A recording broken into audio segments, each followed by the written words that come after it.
wanted to share my story a little more. I've been taking in a lot of observations, and I don't know about y'all, but I don't watch people for the same reasons, you know. Now, come on now, Lemon T. Walker. www.crowns19.com. You can go and get you one of these crowns. So if you order one of the frequency crowns, it's going to come in a case like this. Now, people keep asking me how old I am. Nobody asks me how young am I. You know what I'm talking about? Stop asking me am I old. I'm not old. We've been indoctrinated and programmed to think such a way that we only know how to grade ourselves by old, by aging, by dying, by death. We don't think about the life and rejuvenation and things of that nature. So therefore, I don't regard myself by age in the same manner and category as y'all do, because I'm continuously getting younger and younger and living youthful and more youthful. I'm on the gold. Why would I be aging and being old? So therefore, please don't ask me how old I am. You understand me? Ask me, am I young or am I old? And I'm going to reply, yes, I'm young. You're going to ask how young. I'm going to say very young. And we're going to keep it moving like that. Old does not necessarily mean wisdom. Youth can be wisdom. It is the most wise thing to keep yourself youthful. So sometimes you have to change your paradigm of thinking that only old people can have wisdom. Young can have wisdom as well, depending on if you live your life wise. Now, let's get into these questions. A person asked me what was my marital status. As if have I took a bride, dropped a knee, threw a ring on a queen. Now, the question to that answer, or the answer to that question rather, would be no. I'm not married yet. I'm still searching for the young lady that I can tap into. Now, let's move on to another question. How young are you, please? I'm very young. I appreciate you for tapping in. What's your biggest motivation that made you an entrepreneur? I'm going to be honest with y'all. I've been an entrepreneur since I was very, very young. When I was very, very young, I used to sell toys at a Savers Day, and I used to flip those toys. I got them for one price, increased the price, of course, made my profits. It was never about the money. I loved the idea that people saw value in something that I was doing. After that, I started to do, I'm going to tell you the street, 24th and Telegraph, man. After that, I started to shovel snow. I started to mow lawns. I made money anywhere that I could. I was one of those type of children that was in the neighborhood getting $20, $30, $40, $50 a lawn. You know what I mean? And when it snowed, I was so happy. And not only did we take a day off from school, but I got to go to work and make me some money. Then my older brother, he put us into scamming and things of that nature. So we used to go door to door in the rich neighborhoods and act like we had like a boys club, and then we'd ask them for donations. Now, the cold part about that game is I didn't get no money off of that. We had to take all of the money and give it back to his ass. Now, he was a terrible manager, now I think about this, because he didn't keep us enthused at all. Didn't share none of the revenue and none of the profits. But I gained a valuable skill set from that, and that was my speaking abilities, because I had to go knock on these doors, figure out a spiel confidently, and get them to believe in me, and also patronize my activities. So, that was something. I also ran a lot of businesses when I was younger. They had me running outlets for Your Black Muslim Bakery when I was about 15 years old. I ran managed a security company. I did a bunch of different things, including my own businesses. I started selling weed and different drugs. I was a pioneering entrepreneur. I was pretty good at it, I'm not gonna lie. I had 2 cell phones, just like what's the brother that I got 2 phones, one for the home. Gates. Just like Kevin Gates. Yes, I had 2 phones like Kevin Gates. I was hustling. The phone was booming all the time, always off the hook. Okay? So I've always been an entrepreneur. That's the point. Now, that's when I was a hustler, though. So being a businessman is more so just about legitimizing your hustle. So now I'm in a different direction with my activities. Long story short, I've always been tapped in, man. And I'm from Oakland, so, you know, the game a little different out there. How do we know how the anti-radiator crowns work? Can you explain how it works, please? Well, good Danny Ella XO. There's 2 forms of information that I'll put out there. There's actually a FAQ sheet. If you go to the website and you read the bio of the crowns, it will break down how the crowns are made from oxide minerals. And what they do is they take the long form frequencies and they cut them into short form. And what this does is it shields you from the harmful radiations, which are the lower frequencies in the actual signals. So, but it gives you a complete breakdown of everything once you go on the website. And I also put out an article so you can go to the blog site and then you can read everything as well. And it will give you even more information. How tall are you? Well, according to metrics that I took earlier this year, and I got to update them because I'm always growing, I'm 6'1". I'm 6'1", but my hair has grown about another inch, so I'm about 6'2" now. Did reading play a significant role in your tapping in? Yeah, reading play a role, but really the experience, man. I come from the streets. And for me, I believe the greatest thing you can read is life. And I mean that by experience that you actually take. I'm a type of person that like to reflect deeply. So when I go through an experience, I reflect on not only my own, but others. And when I say I grew up in the streets, I mean that. Like, I did all of the activities you can think of. You know what I mean? So at the same time, I was just always an individual thinking about my experiences, whether that was good or bad, whether that was wise or ignorant. You understand me? And I took a lot of deep insights from that, and that's what helped me make better decisions in my life continuously, consistently. Now, when I was 19 years old, I had a court case, and as I was fighting that court case, I started reading different books, Art of Deception, Socrates, different things on law, Art of War, a bunch of different stuff. And as I was reading that information, coupled with the background thought process that I already have from the Honorable Elijah Muhammad, from the books that I read from him, that allowed me to tap into applicable knowledge and start using the information. And the first way that I utilized that information successfully, I believe, was how it helped me gain my freedom as I was fighting my case strategically within that courtroom. So that's what really sparked me to get on this journey of proceeding to give people applicable knowledge, because I thought about all of the people that take their cases and they don't fight them. At least 75 to 80% of cases are not taken to trial because most of the time people don't have access to lawyers. They don't have money. They don't have resources. So I said, let me be a key in people's lives that don't have that knowledge to help them unlock that for themselves. No, I'm not a Sunni Muslim. I'm just a Muslim. Muslim means one who submits his or her will to do the will of God. We all born Muslims because we all born with good will. God can be turned in good consciousness. So therefore, no, I'm not a Sunni Muslim. You know I'm not Arab. So why would I take on any of their courses or fads of any of those things? I got all my information and knowledge in my early faith building and thought process from black men. So I did not take something from a black man to go study some other man in their culture and then give reverence to that. So no, I'm not Sunni nor Shiite. Yes, NOI, Nation of Islam. Nation of Islam really refers to the black and brown people, or the black man, the black woman in the wilderness of North America who adheres to the knowledge of self. Islam refers to the way of living that's tapped into our nature and our righteousness as divine people who've been here on the planet Earth historically. How to do things you want when someone else is on the terms of mercy. All right, let me see. Let me see. What do you want in your future, Queen? If you don't mind saying that. That's a book. I don't know if I'm ready to break all of that down. You know what I'm talking about? You can get you a crown. It's a link in my bio. If you click the link in my bio and you follow it to www.crowns19.com, you go to either one of the collections. We got the keys. This key not available. This key is real solid gold, and it's $1,900. But we haven't put that on there, and it's only going to be 19 made. It's a special edition set, so it's going to be available in red and black.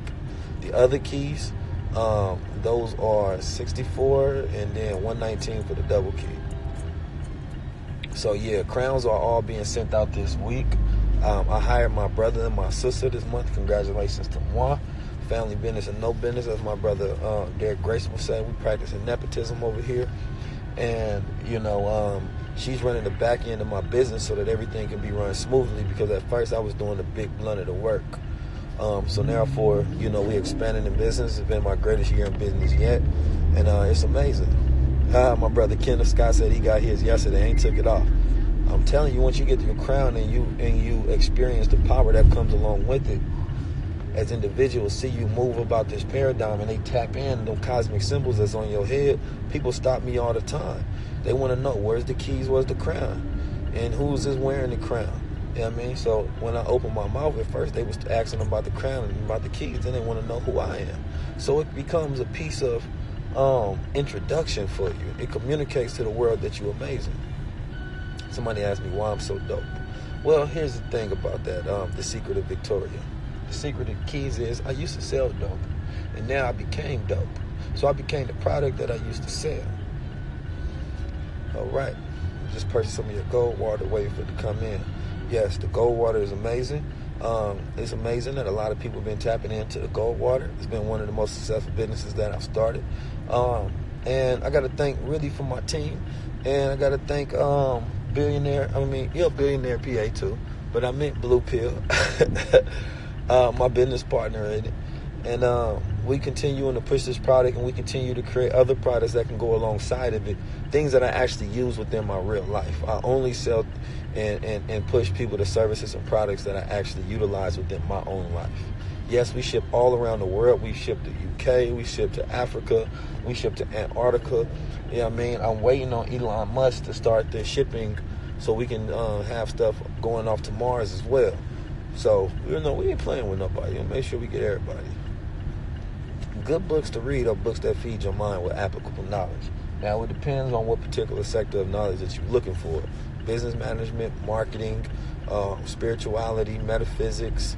What are you looking for? That depends. So when we say good books to read, I can always point you to Honorable Elijah Muhammad books if you want to start somewhere. If you haven't read those, I would start there because I think that was the first platform of knowledge that I grew my information on. How to Eat to Live, Message to the Black Man, Savior Has Arise, Theology of Time. Those are very good books. Oh, peace to my brother, everybody. Jay Stu, appreciate you. Struggle is Over Income. Good entrepreneur books. I like the book Biology. I like the book Guerrilla Marketing. I start with the Message to the Black Man, I would say, for my black people. You can say start with the Quran, but I'm going to tell them start with the Message to the Black Man. Then, if you want to, go to the Quran, because a Message to the Black Man will be a great filter for understanding what you're reading inside the Quran. So that's where I would tell my people to start with. You don't have to agree. I don't want you to agree. And, that's where we have with that. Do you have any thoughts on the cucumber challenge? Well, I think that instead of the ladies just going around sucking the cucumbers, they should start eating the cucumbers. You understand me? To revitalize their body, because the cucumbers got a lot of water in them. They're good for you. You understand me? I think there's other things that the women could be utilizing with the cucumbers. You understand me? Besides just sucking them and spitting on them all on Instagram and stuff. You know what I mean? Being bad examples for these little girls that's out here. So I would tell them to just eat the cucumbers. That's the best advice I can give you. Cucumbers are good for you. Put them on your eyes. Your eyes are baggy. Ladies, you smoke too much weed. Y'all want to be sucking on a thing that you can goddamn be utilizing for your life. See, that's the thing. Ain't nothing wrong with them having cucumbers, but eat them. Put them on your eyes. You know what I'm talking about? Like, make yourself look good. Man, we so backwards. So, that's my thought process on the cucumber challenge. I don't know what the hell wrong with people these days.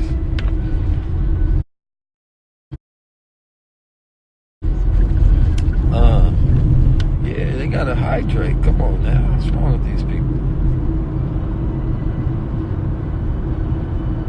Out here, man. Like, it's a shame. Like, it's 2019. We knew how toxic this internet thing would get as far as how our women would start behaving, utilizing this thing, which is more so giving them a platform for their insecurities and irregular behaviors.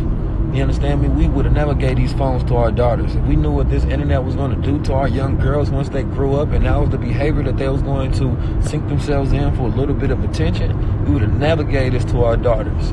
We'd have never gave this to our sons, and we knew our sons were going to be engaging in that same behavior as well. You understand me? It's just that these platforms and these technologies, man, have been hurting us and have been breaking us down morally, and there's no more integrity left there at all, because everybody wants to break every structure. Everybody says don't shame them. This shame word, no, you should be ashamed of your damn self. Where's the morals? Where's the integrity? Everybody want to be suckers so they can get a little celebrity, and they throw their soul out the window for a little nothing, a little bit of nothing. You know what I mean? So I'm not with the sucker activities. You know what I'm talking about? So y'all can keep that on away from me. And if you feel bad about it, then you should. That's just how I feel. Let me see. And let's get back to the questions.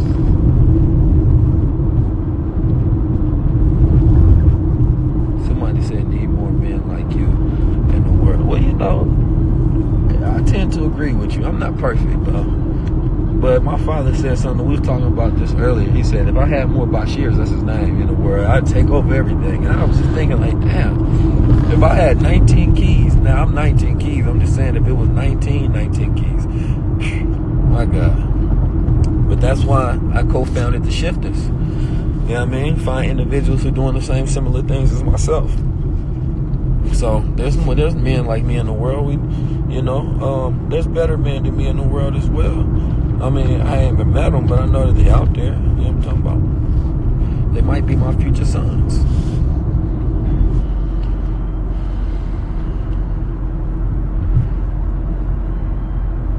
What you mean? There's a big line between entertainment and integrity, like a big line.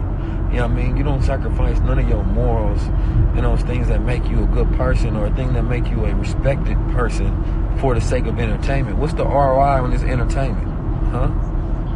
Like, you can do what you want to, but it's going to be a liability towards your life in the long run. I don't even think, like, when it comes to entertainment, a lot of people, they don't care, right? A lot of people say, I'm going to get that dollar regardless. A lot of niggas are just, they'll suck on a cucumber and throw on a dress for some entertainment so they can get a couple of dollars. And to each his own. But at the same time, you can't, after you do some integrable things and you ask a person to respect you the same way, you have to know that the perception of your brand has changed. You're not the same person anymore. So with that, you have to ask, how do you want people to interact with you? How do you want your legend to be solidified? Do you want to throw it away for a couple of dollars? Right? Or do you want to live an integrable life because you want to be remembered and inspire people at later points in time when you're no longer here on this planet Earth and your finite body has gone? So that's a question you must ask yourself. What's your advice for me? I'm 20 years old from a perspective of once being 20.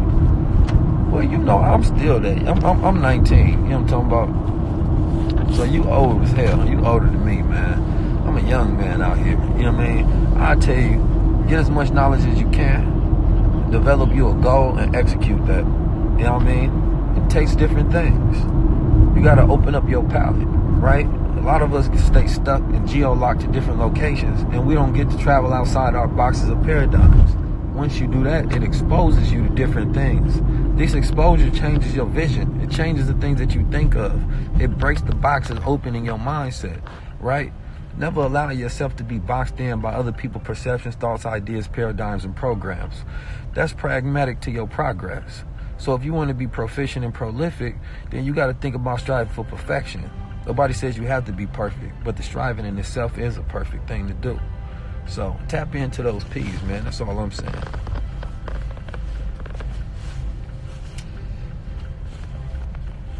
Let me see. What else we got here, people? I've been on a go, so I'm feeling amazing right now. I don't think I've tried Somali food, I don't think I've tried Somali food, but one day. Yeah, man, I'm 19 keys, man. Number 19 is the smallest number that represents all numbers. 1 being the smallest single-digit number, and number 9 being the highest single-digit number. So the number 1 through 9 is represented in the number 19. So therefore, the number 19 is a universal number that is a representation of the frequency of all mathematics. You know what I'm talking about? So when I say I'm 19, I'm talking about that universal concept, not the actual metrics based on the Gregorian calendar. You understand me? That was given to us by the Roman Church, the same church that instituted slavery before America was even constituted. Think about that. So no, I don't go by those metrics. I'm 19, man. I don't study astrology. I know a lot of people are deep into the study of astrology. I look at it like this. There's a lot of people on the planet Earth that have become widely successful and live very positive lives without one thought process towards astrology. Because they live life. I'm going to tell you this. Whether astrology is real or not, whatever it may be. Yes, I was born as a Muslim in the NOI. It's more so about living life in constant synchronicity so that you can stay present. If you stay present at all times, It doesn't matter what shifts around you. You will always be in flow and harmony regardless of what unaligns and aligns. You will stay in constant flow forever. That's the power. You know what I mean? So yeah, tap in, man. I ain't worried about what's all changing around me. You think I'm worried about whether Jupiter just moved a little bit? I ain't worried about that. If things feel like they messing up a little bit and they doing a little more resistance, that's when I go harder. If things are easy for me because some planet done moved and shift 10 degrees, then cool, I'm going to tap in and appreciate that. But if I stay in a constant flow and I'm always watching the changes in my environment, because most people be watching the stars, but they ain't watching what's happening on Earth. Y'all watching what's happening on the planet, ain't watching what's happening on the news. You don't know what's going on in Iran. You don't know what's going on in China and the trade deals, the things they trying to work out with President Trump. You don't know why these concentration camps are being put up right now, how that's connected to private prisons, and how they actually got to keep up a certain statistic with the private prisons because they actually have contracts with the state. Hey, bro. So, you know, it's more than just about knowing astrology, you know what I mean? You got to know what's happening in your society. You know what I'm talking about? But I do study astronomy, though, because every 19 years, we go through, I believe it was called the synodic period. The Earth, Sun, and the Moon line up every 19 years. Think about that. Every 19 years. They finally got garage numbers on there at this mall. Let me see. Things got to be exposed. Yeah, you got to be exposed, man. Depends on what you're studying your knowledge for, man. This private prison industry is the same industry that's contracted to put up those goddamn concentration camps, throwing all our brown brothers in there, throwing all of those foreign refugees in there, things of that nature. So that's terrible, man. You got to study these things. Because if you want any power to be able to influence politics, you got to have capital to lobby these things and put the things that you want on the agenda. And then at the same time, you want to know who's causing all this fucked up shit, go look at all of them politicians. On both sides, all of them deserve all of the smoke and all of the pressure from the people. Because they're the ones who creating the laws. And then the police are just the ones who protect the laws. Right. And the military are the ones who back those who create the laws. Where we at? Oh, yeah, you passed it right here. Come on now, comedic science is steeped into our nature as people on the planet Earth. You know it's a lot of power in it. My only thing is make sure you learn things so that you can actually apply it within your life and it makes some kind of sense to you. A lot of people, so we want to go to astrology, I'm a Taurus, right? So that means I'm very grounded. You know, I like things I can touch and feel that are real, that I can connect to. So if I'm going to grab some high science of astrology and physics, I'm going to take that information and I'm going to bring it down here where I can apply it on Earth. I'm not going to keep it up in the stars. That's the difference between me. That's why I say I take universal knowledge, solve specific problems. That's applicable knowledge and information. Let me see, you trying to get me to buy some shoes. I like the gold things up there. So nice. Man, why you get in the store, bro? Hit you with the hello. Man, you don't hear no what's up no more, man. I think I came in the wrong store. Hey, but listen, man, I appreciate y'all for tapping in. I'm about to ghost out. We about to be on the move. I'll tap in later with y'all. I'm feeling amazing, so I ain't got no problem with it. I like this. Peace.